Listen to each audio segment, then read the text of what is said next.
पहले यहाँ ड्राइवर लिखते थे आगे, ज़्यादा फर्क नहीं पड़ा है ड्रा में और ड्राइवर में, लेकिन ये फर्क सिर्फ समझने वालों के लिए कुछ भी नहीं है, और समझते हैं तो बहुत बड़ा है। यहाँ पहुँचना हर किसी की बस की बात है, लेकिन असंभव कुछ नहीं है।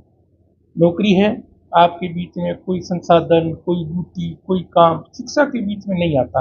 अगर आपका ध्येय सही है और आपने उद्देश्य बना रखा है कि मुझे ये मंजिल हासिल करनी है, तो आप कर सकते हैं। कोई 10वीं पास आदमी धक्के खा के बड़ी मुश्किल से पुलिस की नौकरी, उस टाइम ये था कि आप कुछ नहीं कर पाते हो तो पुलिस में भर्ती हो जाओ या आर्मी में चले जाओ, ये एक थिंकिंग थी। आजकल तो हर चीज़ टफ हो गई है, एग्जाम हो गए, बढ़िया हो गए, सब कुछ है। तो वो आदमी अगर हाथ में पीएचडी की डिग्री, मुश्किल से राजस्थान पुलिस का 1 लाख का बेड़ा है। अधिकारियों की बात करें तो अलग बात है, बाकी मुश्किल से 4 या 5 आदमी ऐसे होंगे जिनके पास पीएचडी की डिग्री है, हमारे समकक्ष अधीनस्थ रैंक वालों के पास है। तो एक अलग फीलिंग तो होती है, गर्व भी होता है कि नहीं आज डॉक्टर लगता है। पहले एक मुखिया अगर आपके अच्छे काम के लिए खुश होता है तो हौसला बढ़ता है, हमें भी खुशी मिलती है, चलो यार हमने कुछ तो किया है। सबसे नीचे की रैंक है हमारी, वो सर्वोच्च रैंक में आते हैं आईपीएस, और वो इतना, क्योंकि उनको इस शिक्षा की ज़्यादा अहमियत है, अपने से ज़्यादा उनको ज़्यादा जानकारी। तो वो अगर इस तरीके से खुश हो रहे हैं तो खुशी तो ऑटोमेटिक ही हो ही जाती है। मैं 1994 बैच में ड्राइवर के पद पर भर्ती हुआ जिला बाड़मेर से, और 95 में उदयपुर खेरवाड़ा हमारा ट्रेनिंग सेंटर है, वहाँ करीब 10-11 महीने की हमारी बेसिक ट्रेनिंग होती है, वो करी।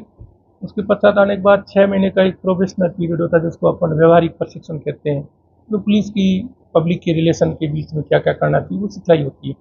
और 6 महीने में करीब पुलिस थाना रामसर में वाहन चालक के पद पर रहा। उसके बाद अप्रैल 97 में पुलिस अधीक्षक महोदय की वाहन चालक की ड्यूटी पर तैनात कर दिया गया। उसमें फिर मैं 2022 तक वहीं रहा। इसी दौरान 2017 में मेरा प्रमोशन हुआ हेड कांस्टेबल के पद पर, ड्यूटी मेरी लगातार वहाँ जारी रही। और पढ़ाई में तो ये है कि मैं जब भर्ती हुआ था सिर्फ 10वीं पास था, और हमारा जो ये 94 का जो बैच है ये आखिरी बैच था जो बिना परीक्षा दिए भर्ती हुआ था। मतलब पहले ये होता था कि आप फिजिकल टेस्ट पास करो और आपके पास मैक्सिमम डिग्री 10वीं पास होनी चाहिए, ये पहली शर्त होती थी। जब भर्ती हुए तो हमारे बाद में जो भी भर्ती हुए वो सारे जो आजकल एग्ज़ाम हो रहे हैं, एग्ज़ाम दे के भर्ती हुए। कई बार बैठे रहते थे तो नए लड़के आजकल कई दुनिया भर के कोर्स किए हुए होते हैं, उनके कोई बीटेक भी है आजकल, एमटेक भी है, पढ़े लिखे आते हैं, बेरोजगारी है, पुलिस में भी आ रहे हैं, अच्छे ऑप्शन भी है आजकल, पुलिस भी हाईटेक हो गई है तो युवाओं को अच्छा मौका मिलता है। उसी दौरान किसी ने बीच में कह दिया भी आप तो अनपढ़ पुलिस हो। वे अनपढ़ तो उन्होंने अपनी थिंकिंग के हिसाब से कहा होगा, क्योंकि वो अपनी बड़ी डिग्री थी उनके पास में, हम 10वीं पास थे तो वो कह सकते थे, उनका अधिकार था। एक चीज़ वो थोड़ी खटक गई। और एक हमारे उमेश चंद दत्ता साहब करके आईपीएस लगे थे बाड़मेर में पुलिस अधीक्षक के पद पर। वो पता नहीं बातों बातों में जब भी कोई लंबे रूट पे जाते डिस्कशन होता था वो ज़रूर कहते कि यार तू आगे पढ़, आगे पढ़। मैं उनकी बात समझ नहीं पाया। फिर कभी सोचा कि यार ये बार बार साहब कह रहे हैं तो आगे पढ़ने में क्या हर्ज है, पढ़ लेते हैं। फिर मैंने 12वीं का प्राइवेट फॉर्म भरा, तो विभागीय स्वीकृतियाँ वगैरह वो प्रोसेस मेरे लाल चलाना पड़ता है, अदरवाइज आप परीक्षाएँ दे नहीं सकते। इसमें भी मुझे परमिशन लेनी पड़ी, और वो बाकायदा सारा जो सिस्टम है उसे सब। फिर मैंने 12वीं पास करी तो फिर किसी दिन साथी ने, हमारे बंगले में ही एक तैनात थे, उन्होंने कहा यार आप और पढ़ लो, बैठे क्या कर रहे हो। किताबें तो वैसे ही मुझे पढ़ने का शौक था, मैं नॉवेल्स बहुत ज़्यादा पढ़ता था, उपन्यास वगैरह किसी ने कहा ये नॉवेल्स पढ़ने छोड़ दो आप, ये किताबें पढ़नी शुरू करो। पढ़ने का तो शौक था ही, सीटिंग एबिलिटी थी, पढ़ लेते थे रात को, जब भी जगह किताब लेके बैठ गया तो सोचा भी जब पढ़ ही रहे हैं तो सब्जेक्ट की किताबें पढ़ें। फिर मैंने बीए का फॉर्म भरा कोटा यूनिवर्सिटी प्राइवेट से, बीए कर ली। बीए के बाद फिर यूं ही आप बातों बातों में किसी ने कह दिया कि भाई आप बीए कर ली, तब एक ही क्लास बच्ची है, आप एमए कर लो। एमए करी तो यूं ही उसमें करीब 1-2 साल का गैप लगा। फिर किसी ने ऐसे ही बातों में चली, मैंने कहा एमए की ज़्यादा भी कोई पढ़ाई है क्या, मैंने कह दिया पीएचडी होती है जो हाईएस्ट डिग्री है शिक्षा की, वो कर लो। फिर किसी ने कहा पीएचडी इतनी आसान नहीं है, ये है वो है, उसको थोड़ा एक चैलेंज के रूप में लिया। तो चलो यार पीएचडी अगर हो सकती है तो चलो वही कर लेते हैं। फिर इधर उधर पता किया अभी पीएचडी के लिए क्या क्या शर्तें हैं, क्या है। उन्होंने कहा भी मिनिमम मार्किंग आपको एमए में, पोस्ट ग्रेजुएट में आपके कम से कम 55% होने चाहिए। घर आके कागज देखे भी अपन उस एबिलिटी में आ भी रहे कि नहीं आ रहे, तो देखा तो 55% से अबोव थे। मन में जिज्ञासा जागी गया कर सकते हैं, तो फॉर्म भरा, परमिशन ली, JNU से ट्राई करी। वहाँ नए लड़के थे, एंट्रेंस एग्जाम में मेरिट में नंबर नहीं आया। एक दो और यूनिवर्सिटी में ट्राई करी, ऐसे करे 3-4 यूनिवर्सिटी में ट्राई करी, तब जाके ये मानसरोवर ग्लोबल यूनिवर्सिटी जो भोपाल की है, राजा भोज की, वहाँ पे बहुत अच्छा यूनिवर्सिटी है, उनका अपना डेंटल कॉलेज है। UGC नेट पे सर्च करके देखा, क्योंकि आजकल फ्रॉड वाला भी काफ़ी चलता है, तो वो सारा अप्रूवल थी। वहाँ मेरे की मिलने वाले अधिकारी, उनसे भी पता किया, तो उन्होंने भी पता करके बताया कि नहीं बिल्कुल सही है, कोई दिक्कत नहीं है। वहाँ का एंट्रेंस एग्ज़ाम दिया तो सहयोगवश वो क्लियर हो गया, और हमारा 24 जनों का एक साथ एडमिशन हुआ था उस टाइम। मुझे सीटें, और सारे कॉलेज नया नया खुला था तो सीटें ज़्यादा थी, वहाँ नंबर आ गया। और वहीं से मुझे मैडम प्रतिभा भगत के नाम से, वहाँ की जो वाइस चांसलर भी है, और वो मुझे गाइड के रूप में वो बार बार अपने निर्देशन में मुझे बताते रहे। फिर जब ये सब्जेक्ट चुना, इसके बारे में जो देखना कोशिश की, तो अपने एरिया के अंदर इनका कोई रिकॉर्ड मिला ही नहीं। अब अपने देखो कला की बात करें तो ग्रामीण महिलाएं हैं, वो जो गोबर का आंगन नीपती है ना, उसमें भी वो हाथों से ऐसी एक शानदार डिजाइन बना देती है। आपने मांडने वगैरह घरों में जाके देखे होंगे, लेकिन उनको कोई नहीं पूछता। अब बाजार में कोई व्यवसायी है, छोटा मोटा सोशल मीडिया पे आ जाता है, वो कहाँ से कहाँ पहुँच जाता है, जबकि उनके पास दुनिया भर की कला पड़ी है। वो मिट्टी का बर्तन भी बनाती है, इतना सुंदर बनाती है जिसकी कोई सानी नहीं। सोचा कि यार इसी सब्जेक्ट को थोड़ा अपन लेते हैं तो बढ़िया रहेगा, इसी चक्कर में लिया था। फिर मैंने सब्जेक्ट का जो मेन है वो चुना मैंने आंध्र प्रदेश, वही चुनूँ क्योंकि अपने यहाँ से रिकॉर्डेड कुछ मुझे मिला नहीं। तो अगर कहीं शोध करना है, आपको कुछ पता करना है, तो या तो आप फिजिकली जाके देखें, तो वो कोरोना में संभव हो पाया नहीं, और रिकॉर्डली के लिए तो आपको रिकॉर्ड चाहिए। तो ज़्यादातर ये इसमें आंध्रा का जो क्षेत्र है वो काफ़ी डेवलप है। वहाँ से मुझे किताबें भी मिली, वहाँ से ऑनलाइन भी किताबें आ जाती है, आप PDF मंगवा लो, डाउनलोड कर दो, मंगवाने की जरूरत नहीं, आप सर्च करो। बट कि उन्हीं के ऊपर फोकस रखा मेरा, ये था कि भी इनकी कला को आगे आना चाहिए। ये हमेशा अछूता रहा है। आपने देखा होगा, एक आदमी टाँका लगाता है कपड़े फटे हुए पे उसका, और महिला का लगाया हुआ टाँका राहदन का आप अपने देख लीजिए। और रूमा जी इन्हीं के बलबूते आज PhD की डिग्री ली है उन्होंने, क्योंकि उन्होंने महिलाओं के साथ मिलके, और ये जो कला है तो ये अलग अलग है, माटी की कला है तो अलग, चित्रकारी की कला में भी महिलाएं सबसे आगे हैं। जहाँ भी कला का नाम होता है, सौंदर्य में भी आप महिला खुद का श्रृंगार भी बेहतर तरीके से करती है, न कि मर्द जैसे है वैसे मुंह धो के चल देता है। लेकिन ये अपने इस मामले में बहुत ही सेंसिटिव है, और हर चीज को तन मन से करती है। ये आपका क्या टॉपिक था और कितना संघर्ष करना पड़ा इसके लिए, क्या दिक्कत है? टॉपिक मैं बता रहा हूँ यही है कि पारंपरिक और आधुनिक इतिहास के माध्यम से जो महिला कलाकार थी, उनका जो सौंदर्य शास्त्र था, उनको सौंदर्य के बारे में कितनी जानकारी थी, उसके बारे में मुझे शोध करना था। यानी कि महिलाएं माटी का जो लेप लगाती है, कैसे तैयार करती है, उनको कितना संघर्ष करना पड़ता है। और मुझे संघर्ष ये करना पड़ा कि मुझे एक तो कोरोना में वहाँ पहुँच नहीं पाया हर किसी के पास, मेरी अपनी जितनी जानकारी थी, जो सोर्सेज थे उनके हासिल करते हैं। अगर कोरोना नहीं होता तो फिजिकली जाते मिलते, गया भी था कई कई जगह, ट्रकों में धक्के खाने पड़े, क्योंकि उस टाइम कई गाड़ियाँ थी नहीं, तो ट्रक माल वाहक जाते थे, उनमें जाना पड़ता।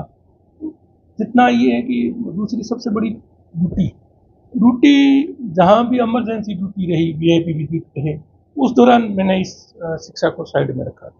मैंने हमेशा पहली प्राथमिकता ड्यूटी को दी, उसी के बलबूते आज मेरे पास ये जो मेडल है, ये अति उत्कृष्ट सेवा मेडल है। ये भारत सरकार गृह मंत्रालय देती है, जिनकी 25 साल की आउटस्टैंडिंग सर्विस होती है, उन्हीं को मिलता है। तो राजस्थान MP का तो शायद मैं ही अकेला हूँ जिसको ये अति उत्कृष्ट सेवा मेडल मिला हुआ है। और जैसे ये है, ये राजस्थान पुलिस के है अपने स्तर के, ये सर्वोत्तम सेवा चिन्ह है। इसके बाद में राजस्थान पुलिस के पास देने के लिए कुछ नहीं है, यानी कि आपकी अच्छी आउटस्टैंडिंग सर्विस है। और अभी मेरी 29 साल से ऊपर सेवा हो गई है, और अब तक मैं एक दिन भी गैरहाजिर नहीं हूँ पुलिस के अंदर। अगर आप बिना गैरहाजिरी के 10 साल भी निकाल दो तो अपने आप में बड़ी बात है। मैंने अब तक एक दिन की मेरी एब्सेंट नहीं है। बीमार हो गया हो सकता है, शारीरिक कह नहीं सकते, वो भी मेरे ख्याल से मुझे याद नहीं कि कहीं है तो। बाकी मैं कभी ड्यूटी के दौरान कभी गैरहाजिर नहीं हुआ, मेरी कभी इस तरीके से एब्सेंट नहीं लगी कि यार ड्यूटी लगी थी आया नहीं गैरहाजिर लगाई, एक भी गैरहाजिर नहीं है 30 साल की सर्विस में। 5 साल की मेहनत के बाद जब डिग्री हाथ में आई, वो पल कितना गर्व का था? नहीं, पल से पहले तो मेरे को बहुत सारे पलों का सामना करना पड़ा। जैसे इसके लिए एक आरडीसी होती है, तो आरडीसी समझो मौखिक परीक्षा हो गई। मौखिक परीक्षा तो आपको शायद पता है 8वीं के बाद होती नहीं। मौखिक परीक्षाएं होती थी ना, अपने मन में एक डर होता था। पहले जो बच्चा जाता है उससे पूछते तेरे को सर ने क्या पूछा, वो अपने को पता मेरे को बकरियों के बारे में पूछा। अपना नंबर आता तब तक वो घोड़ों का पूछ लेते, आगे वालों को पूछते नदियों का, अपन जाते तब तक वो रेलों का पूछना शुरू कर देते। तो ये अपने मन में जिज्ञासा रहती। सेम पीएचडी में वो सेम 8वीं वाला दौर वापस आया। आरडीसी में एक पैनल बैठ गया, 3-4 यूनिवर्सिटी के अलग अलग जो उनके पहले से तयशुदा चांसलर को होते हैं, जो उनका सदस्य मनोनीत की होती है, वो कहीं से कुछ भी उठा के पूछ लेते हैं। आप इतना, आप चाहे कितना भी प्रिपेयर्ड हो, मौखिक परीक्षा अपने आप में बहुत बड़ा टफ होता है। उसके लिए आप कितनी भी तैयारी करके जाओ, अगले वाला क्या पूछेगा पता ही नहीं चलता। तो आरडीसी में वही समस्या हुई। और फिर एक वाइवो होता है, वाइवो के अंदर आपने जो ये 4 साल 5 साल को जो आपने शोध पत्र लिखा है, उनमें से वो पैनल बैठता है। 2 अलग अलग यूनिवर्सिटियाँ होती है, एक सरकारी यूनिवर्सिटी की है, 3-4 सदस्य, मतलब करीब 7 सदस्य एक पैनल बैठता है वाइवो में।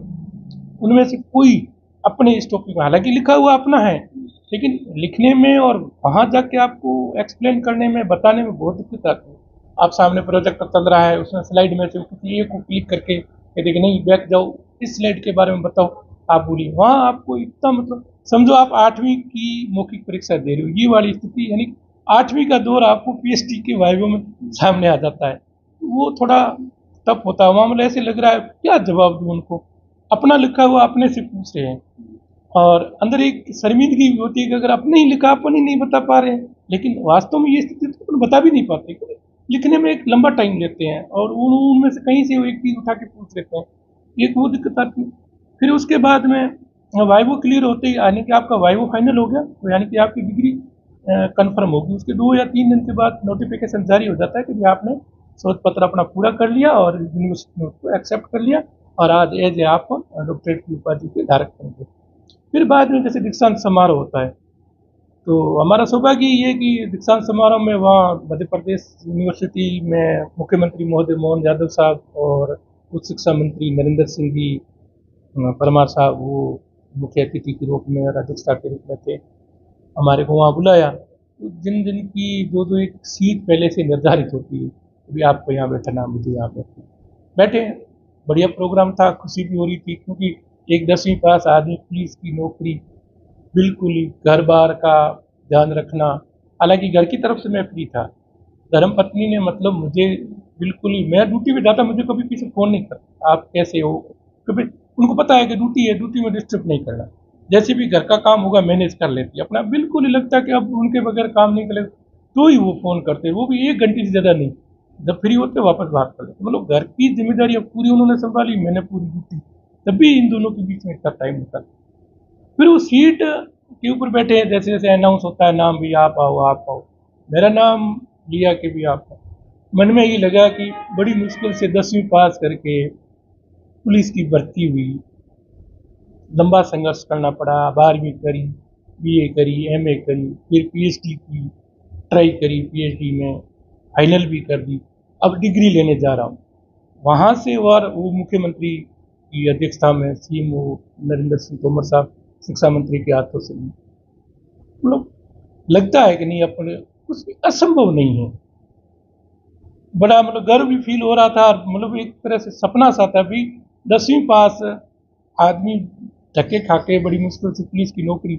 उस टाइम ये था कि आप कुछ नहीं कर पाते हो तो पुलिस में भर्ती हो जाओ या आर्मी में चले जाओ, ये एक थिंकिंग थी। आजकल तो हर चीज़ टफ हो गई है, एग्जाम हो गए, बढ़िया हो गए, सब कुछ है। तो वो आदमी अगर हाथ में पीएचडी की डिग्री, मुश्किल से राजस्थान पुलिस का 1 लाख का बेड़ा है, अधिकारियों की बात करें तो अलग बात है, बाकी मुश्किल से 4 या 5 आदमी ऐसे होंगे जिनके पास पीएचडी की डिग्री है हमारे समकक्ष अधीनस्थ रैंक वालों के पास। तो एक अलग फीलिंग तो होती है, गर्व भी होता है कि नहीं आज डॉक्टर लगता है। पहले यहाँ ड्राइवर लिखते थे आगे, ज़्यादा फर्क नहीं पड़ा है डा में और ड्राइवर में, लेकिन ये फर्क सिर्फ समझने वालों के लिए कुछ भी नहीं है, और समझते हैं तो बहुत बड़ा है। यहाँ पहुँचना हर किसी की बस की बात नहीं, लेकिन असंभव कुछ नहीं है।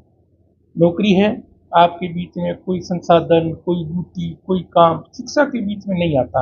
अगर आपका ध्येय सही है और आपने उद्देश्य बना रखा है कि मुझे ये मंजिल हासिल करनी है, तो आप कर सकते हैं, कोई इसमें रुकावट नहीं है।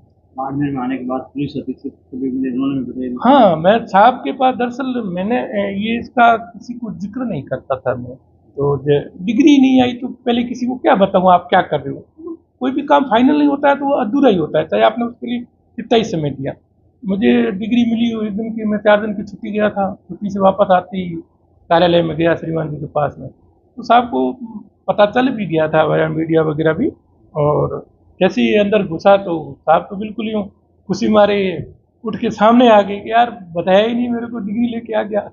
तब बताते तो क्या लेके आया हूँ श्रीमान जी के पास आकर, मैंने अच्छा सम्मान किया और आशीर्वाद भी दिया। ये अपने आप में बड़ी बात है कि हमारे पुलिस का मुखिया हुई है, समझो परिवार के बाद में अगर हमारे गार्जियन है तो जिला पुलिस अधीक्षक और पुलिस के जो बड़े आला अधिकारी वही होते हैं। और वो अगर अपने बच्चों के हाथ में डिग्रियां दे के अगर खुश होते हैं, दूसरों का भी मनोबल बढ़ेगा कि मैं तो डिग्री ले आया, इसमें तो कोई शक नहीं। लेकिन अगर मेरे को देख के अगर उनको इतनी खुशी हुई है, तो जिन्होंने भी ये चीज़ फील करी है उनको भी लगेगा यार काश हम भी ये करेंगे, तो हो सकता है 2-4 और मोटिवेट होंगे, तो ये अच्छी बात है। एक मुखिया अगर आपके अच्छे काम के लिए खुश होता है तो हौसला बढ़ता है, हमें भी खुशी मिलती है, चलो यार हमने कुछ तो किया है। सबसे नीचे की रैंक है हमारी, वो सर्वोच्च रैंक में आते हैं आईपीएस, और वो इतना, क्योंकि उनको इस शिक्षा की ज़्यादा अहमियत है, अपने से ज़्यादा उनको ज़्यादा जानकारी है। तो वो अगर इस तरीके से खुश हो रहे हैं तो खुशी तो ऑटोमेटिक ही हो ही जाती है। इसके लिए तो मैं नरेंद्र सिंह मीणा साहब का स्पेशली धन्यवाद दूंगा। उठ के सामने कौन आता है सिपाही के लिए, वो बिल्कुल यूँ ऐसे जैसे वो कोई अलग से कोई खुशी, मेरे से ज़्यादा उनको खुशी हो रही थी, मतलब ऐसे भाग के सामने से आ गया, अरे यार तू डिग्री लेके आ गया, मेरे को बताया नहीं, साहब बता नहीं तो आया हूँ। तो ये उन्हें भी मतलब ये कि अपने आप में गर्व की बात होती है। सबसे छोटा कर्मचारी उसके लिए जिले का अधिकारी सीट पे खड़ा होकर सम्मान दे रहा है, तो ये बहुत बड़ी बात है और होना भी चाहिए ताकि नीचे वालों का उसमें मनोबल बढ़ता रहे।